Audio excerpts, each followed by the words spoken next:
Case चल रहा था, मेरे वालिदैन की डेथ हुई है, चाचा लोगों के साथ मेरा केस था, मेरा थाने में आना जाना लगा रहता था। फिर उसके बाद मर्द ने मुझे मैसेजेस करना शुरू कर दिए, तंग करना शुरू कर दिया नसीब ने।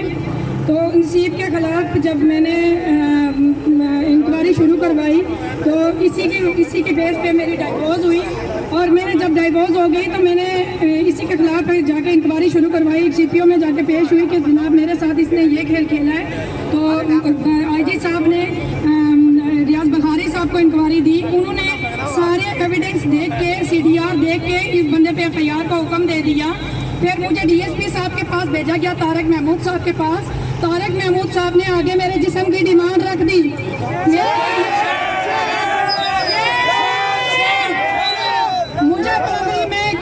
मुझे प्लंडरी में कोई इंसाफ नहीं मिला। ना ही रावला कोर्ट के लोगों ने आवाज उठाई, ना ही बलोच के लोगों ने आवाज उठाई, क्योंकि मैं एक यतीम बच्ची थी। मेरे सर पे मेरे वालिद का साया नहीं था, मेरी पीठ पीछे मेरा भाई नहीं था।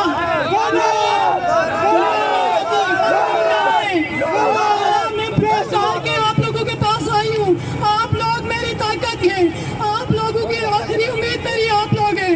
आज 6-7 माह से मैं अदालतों में जलील हो रही हूँ, रात को लोग सोते और मैं मशीन पे बैठती हूँ। मेरा कमाने का कोई जरिया नहीं है, मेरा कोई भाई नहीं है जो मेरी हेल्प कर सके, और मैं बहुत मुसीबत से बहुत परेशानियाँ उठा के इस केस को डील कर रही हूँ। और मैं कभी मुझे मौत की धमकियाँ देते हैं। रात को भी एक बंदे ने कॉल की, उसने अपना नाम नहीं बताया, उसका नंबर भी सेव नहीं हो रहा था। उसने कहा कि आप मौत का खेल खेल रही हो। मैंने ये कहा आगे से कि मौत तो आ जाए, इस जिंदगी से बेहतर है मेरे लिए मौत आ जाए।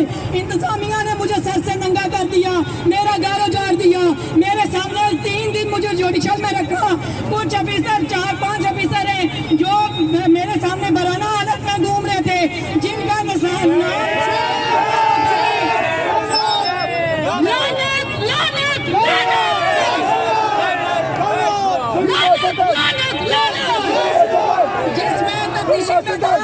और मताब वफाकी है, तफ्तीशी इलियास और नजाकत ASI लियाकत था, और SP साहब कॉल पे मौजूद, DSP कॉल पे मौजूद।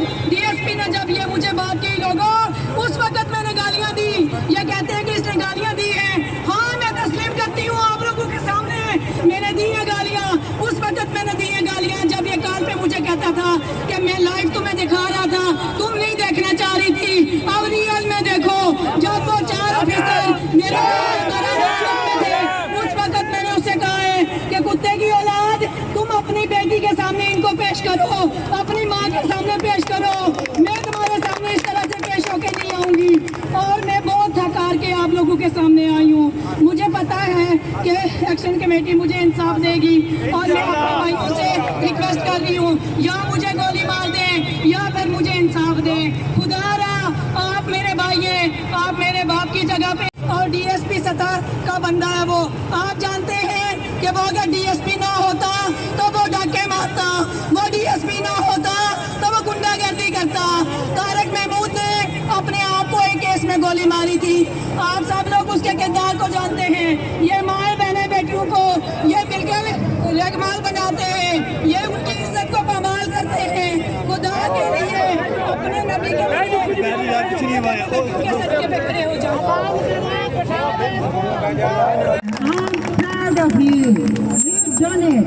You've done it.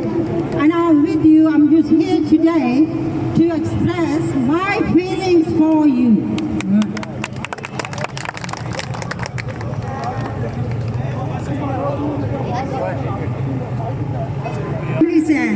हम कोई बेगैरत फैमिली से नहीं है कि आपके सामने आके खड़े हुए हैं आज। हाँ, मैं भी ब्रिटिश हूँ, मेरे साथ जाती हुई है, और अगर मेरी हाई कमीशन साथ ना होती तो आज मैं भी इस तरह के भेड़िए की नजर हो चुकी होती, इस तरह के भेड़िए की नजर हो चुकी होती।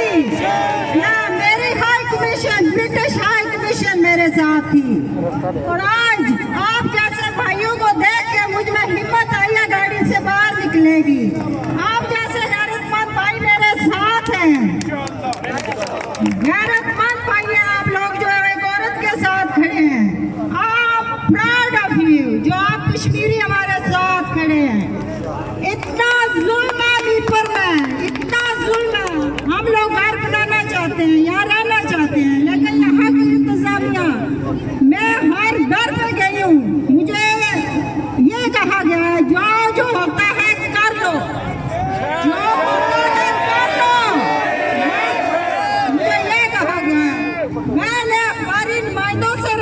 किया। उन्होंने कहा नहीं मैडम ये कोई मसला नहीं है। मेरा जो मालिक मकान पे कब्जा करके बैठा हुआ था वो बंदूक लेके आ गया मेरे हस्बैंड को मारने। मैंने पुलिस में रिपोर्ट की, 15 पे की। उन्होंने कहा कॉल ही रिसीव नहीं हुई। मेरे पास प्रूफ है। मैं भी इस फरहंदा की तरह हर जगह वीडियो बनाती रही हूँ। मैं सामने आना चाहती थी लेकिन हर जगह से यही नहीं जी मर्दों के सामने क्यों जाना। लेकिन जब फरहंदा ने हिम्मत की और मैंने इन भाइयों को देखा कि गैरतमंद है जो आज हमारे साथ खड़े हैं, तो मैं क्यों ना गाड़ी से बाहर निकलूं। तो मैं उसके लिए हैट्स ऑफ है, हैट्स ऑफ। हम इंग्लिश में यही कहते हैं कि प्राउड ऑफ यू। जिसने ये कहा मेरे साथ कोई साफी नहीं खड़ा हुआ, कोई पुलिस वाला नहीं खड़ा हुआ, और उस जो मेरा किराएदार था उसने मेरे साथ बहुत इंतहाई ज्यादतियां की। ठीक है, थैंक यू वेरी मच, आप सबका बहुत शुक्रिया।